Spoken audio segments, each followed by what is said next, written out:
Olá pessoal, então agora a gente vai discutir como somar, subtrair vetores e como multiplicar um vetor por um escalar. A gente vai começar a fazer isso a partir das componentes vetoriais. Então eu vou representar aqui um vetor A que tem componentes 3, 4 e 5. Lembrando que essas são as componentes ao longo do eixo x, ao longo do eixo y e ao longo do eixo z. E para a gente já ir treinando, eu posso escrever como 3i mais 4j mais 5k. O vetor b, um vetor arbitrário também, eu vou colocar ele de componentes 2, 2, 2, e isso pode ser escrito como vetor 2i mais 2j mais 2k. Como que a gente opera adição e subtração de vetores?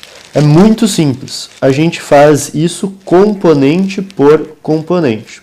Então, qual que é a componente x do vetor A? É o 3. Qual que é a componente x do vetor B? É o 2. É essa componente aqui e essa componente aqui. Então, a soma ao longo do eixo x vai ser 3 mais 2, que é 5.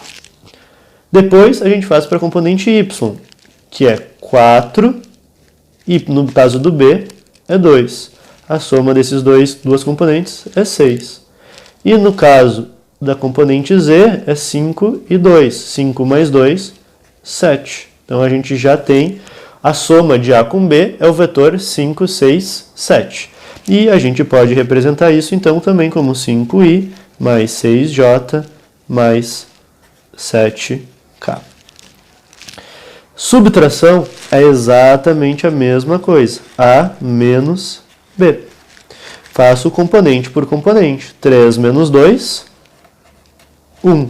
4 menos 2, 2. 5 menos 2, 3. Eu tenho então que A menos B é 1i mais 2j mais 3k. E como que eu opero a multiplicação de um escalar, vamos supor 5, pelo vetor A?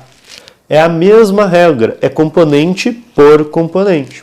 Então, 5 vezes A é 5 vezes a primeira componente de A, 15. 5 vezes a segunda componente, 20. 5 vezes a terceira componente, 25.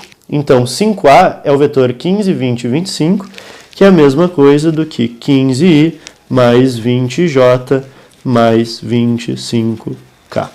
Então, essas três operações, soma de vetores, subtração de vetores e multiplicação de vetor por escalar, elas seguem a mesma regra lógica. Elas são feitas componente por componente, seguindo sempre a ordem x, y, z, ou já então aqui desmembrado nos versores i, j, k.